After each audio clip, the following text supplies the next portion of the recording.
Doubt ఎలా at all is Indian ఫిలింలోనే ఇంత భారీ budget film, almost 500 crores plus అంటున్నారు. సో ఇంత భారీ budget film this the first film. Rajinikanth గారి అన్నీ ఒక ఎత్తు అయితే లాస్ట్ 20 minutes శంకర్ గారు మళ్ళీ ఎన్ని చేసినా ఎండులో ఫార్ములాని తీసుకొచ్చి రజనీకాంత్ గారు మ్యాజిక్ చూపించారు. బయటకు వచ్చేటప్పుడు ఆ 20 minutes ఒక ట్రెమెండస్ ఫీలింగ్తోనే ఆడియన్స్ బయటకు వస్తున్నారు. సో చూసిన వాళ్ళు నిన్నే రిలీజ్ అయింది, ఈరోజు నాతో ఇద్దరు మాట్లాడితే మళ్ళీ ఈ సినిమాకి వెళ్ళాలంటున్నారు. సో అదే ఈ సినిమా అలా లాంగ్ రన్. ఎందుకంటే ఈ సినిమా ఎప్పుడు మనం మీడియా ముందు కూర్చున్నప్పుడు పైరసీ చూడకండి అని, ఈ సినిమా పైరసీలో చూసినా ఎవరికి అర్థం కాదు. సో సచ్చినట్టు థియేటర్లో చూడాలి. కాబట్టి this film is a long run. So ఈ సినిమా నడుస్తూనే ఉంటుంది. అది 50 days వరకు, సంక్రాంతి వరకు ఈ సినిమా ఇలాగే కంటిన్యూ అవుతుందని నేను ఎక్స్పెక్ట్ చేస్తున్నాను. సో ఫ్యామిలీస్ కూడా పిల్లలతో పాటు వస్తారు కాబట్టి.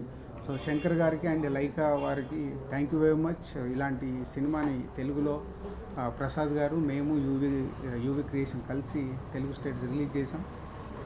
సో ఇలాంటి అవకాశం రావడం, ఒక మంచి సినిమా వెయిటింగ్లో, ఒక సక్సెస్ఫుల్ సినిమా కోసం వెయిటింగ్లో ఉన్న మాకు ఒక డిస్ట్రిబ్యూషన్కి ఒక మంచి సినిమా రావడం, ఇలాంటి ఒక గ్రేట్ ఫిలిం రావడం చాలా హ్యాపీగా ఉంది. So thank you.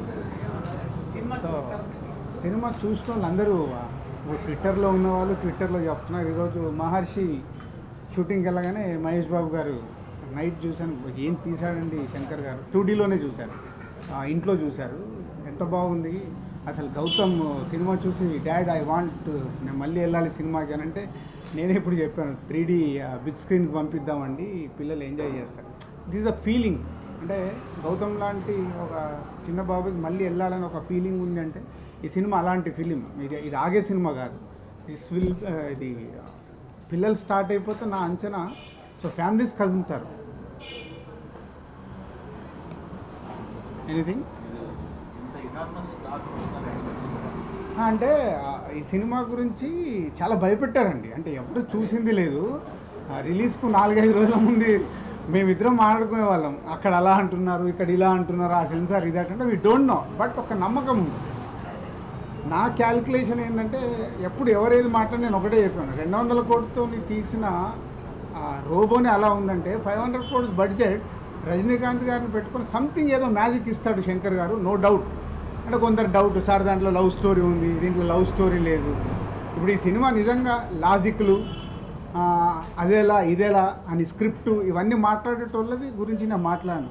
As a ఆడియన్గా నేను 3 సార్లు చూడగలిగానంటే, కొందరు మాట్లాడే వాళ్ళు ఉన్నారు, లాజిక్లు ఏంటి ఇదేంటి. ఇప్పుడు మేధావులు ఉంటారు, అంటే క్రియేటివ్ స్క్రిప్ట్ రాసే వాళ్ళ పాయింట్ ఆఫ్ వ్యూలో చూస్తే కనిపిస్తాయి అది మాకు అర్థమవుద్ది. కానీ ఆయన విజువల్ వండర్ కాబట్టి ఎక్కడ ఆలోచించుకునే అవకాశం ఇవ్వలే. ఒకటి కాగా ఇంకోటి అంటే ఒక ట్రీట్ ఇచ్చేశాడు.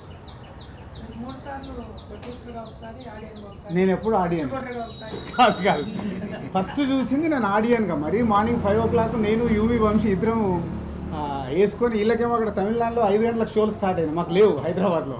సో 5 o'clock ఇద్దరం వెళ్ళిపోయి వేసుకొని చూసాం. సో అదే ఫీల్. అవునా, ఇక్కడ సీనియర్ మోస్తున్నాడు, వెనకాల హిస్టరీ ఏది కావాలని చెప్పడానికి. Thank you.